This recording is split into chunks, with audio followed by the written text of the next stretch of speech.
Dear student, in the last lecture we have discussed about the nuclear binding energy and mass defect. Now today we are going to discuss the expression for nuclear binding energy. बेटा आज हम nuclear binding energy का जो formula है उसको हम drive करेंगे. Now let's start. Consider a nucleus. We can take any nucleus. Suppose x z a. what is x? The nucleus, it may be hydrogen, it may be calcium, or it may be lithium, anything. Now this is the nucleus, it is the atomic number and A is the mass number. I am only saying it is nucleus, it is not atom. बेटा ये सिर्फ nucleus लिया है, atom नहीं है. Here Z equal to atomic number, and what is atomic number? It is the number of protons. You know what is a mass number, and you all know the mass number is the sum of protons and neutrons, because proton and neutrons they live inside the nucleus. Now let what is MP? Mass of proton, Mn mass of neutron, and again M capital N, it is the mass of nucleus. बेटा ये already आपको सब पता है कि किसी भी nucleus को हम एक्स जेड ए के साथ रिप्रेजेंट करते हैं. ये इसका एटॉमिक नंबर, ये मास number, and what does the atomic number represent and what does the mass number represent. Now mass defect is given by. बेटा जिन्होंने कल का लेक्चर बड़े ध्यान से देखा है, मैंने आपको पहले भी कहा था कि मास डिफेक्ट अगर आपको निकालना आएगा then you can calculate the nuclear binding energy. Now what will be the value of mass defect? Delta M means mass defect. Last lecture में मैंने बताया था कि जब प्रोटॉन और न्यूट्रॉन फ्री स्टेट में होते हैं तब उनका मास ज्यादा होता है, but when they form nucleus, and nucleus is a bound state, when they combine they form nucleus, तब न्यूक्लियस का मास थोड़ा सा कम हो जाता है, और वो जो मास कम हुआ that is our mass defect, and that mass defect according to Einstein get converted into energy. वो मास जो हमारा एनर्जी में बदल चुका है, and that is our nuclear binding energy. It means if we want to calculate nuclear binding energy, first of all we have to calculate the mass defect. Now what is the formula for mass defect? First of all we will write total mass of protons. हाँ जी बेटा, कितने proton हैं हमारे पास? Number of protons कितने हैं? Z. Atomic number जो होता है नंबर ऑफ प्रोटॉन. क्लियर? एक प्रोटॉन का जो मास है mp, तो जेड प्रोटॉन का कितना मास होगा? It will be our Z mp. Okay, clear? This is the mass of Z proton. उसके बाद प्लस हमने अब न्यूट्रॉन का मास भी लेना है, ये फ्री स्टेट के ले रहे हैं अभी. न्यूट्रॉन कितने हैं? न्यूट्रॉन का जो नंबर होता है, how to calculate number of neutron? Mass number में से एटॉमिक नंबर को माइनस करते हैं. बेटा ये बार बार मैंने बहुत बार आपको समझाया how to find number of neutron. That is the difference of mass number and atomic number. Now एक न्यूट्रॉन का मास mn, तो हमारे पास नंबर ऑफ न्यूट्रॉन्स है a माइनस जेड, तो टोटल मास कितना हो गया, a माइनस जेड को m n से हम माइनस कर देंगे। Now this is the total mass of protons and neutron in free state.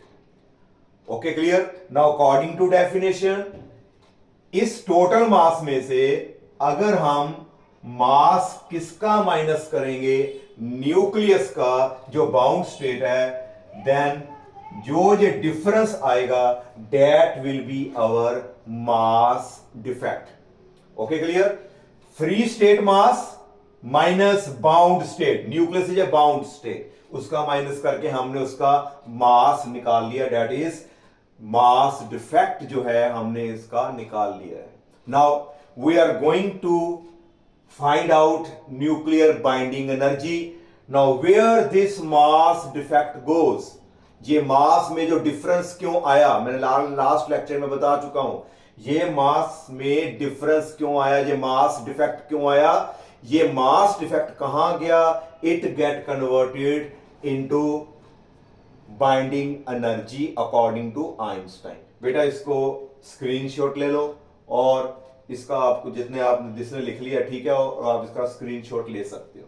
Now the next is this mass defect according to Einstein, right down, according to Einstein energy is equal to mass into c square. This mass defect get converted into energy. Now I will substitute the value of delta m here and we get, therefore E equal to, now what is the value, it is ZMP plus A minus Z. Now it is Mn minus mass of nucleus multiply by it is equal to C square. This is the formula to calculate binding energy. Now this is our equation number 1. Now next इसको बेटा हम आगे और further जो है इसको हम solve करेंगे। Let m x z a is the mass of atom. Now beta m z a, it is not a nucleus beta, this is the mass of nucleus, mass of neutron, mass of proton. Now this is a representation of mass of atom.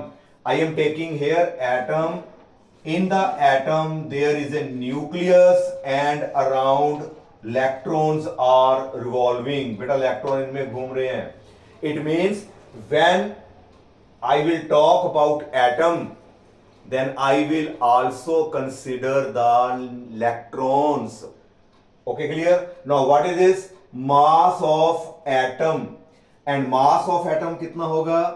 Therefore m x z a, mass of atom equal to, हाँ जी किसका किसका मास आएगा? Mass of nucleus, एक तो बेटा mass of nucleus का आएगा, plus इसमें हम लेंगे mass of electron also, and we also take the mass of Z electrons. Now why Z electrons? जितने भी हमारे इलेक्ट्रॉन होंगे बेटा, what does the Z represent? Z is the atomic number and atomic number is the number of proton or number of electron. पहले मैंने electron के बारे में बात नहीं की क्योंकि पहले मैंने न्यूक्लियस लिया था, अब मैं एटम की बात कर रहा हूं तो जेड एटॉमिक नंबर है, ये नंबर ऑफ प्रोटॉन और नंबर ऑफ इलेक्ट्रॉन दोनों को रिप्रेजेंट करता है। इसका मतलब हमारे पास इलेक्ट्रॉन की गिनती भी कितनी है? जेड। इट मींस अगर हमने मास ऑफ एटम का निकालना है, न्यूक्लियस के मास में हमें प्लस करना पड़ेगा मास ऑफ जेड इलेक्ट्रॉन, और we get m, this is z, this is a mass of atom is equal to mass of nucleus. How to write mass of nucleus? This is m capital N, mass of nucleus, plus how many electrons are there? Z. Clear? एक electron का मास me, हमने मान लिया एक electron का मास जो है me, तो Z का कितना होगा? It will become ZMe. This is equation number 2. This is our equation number 2.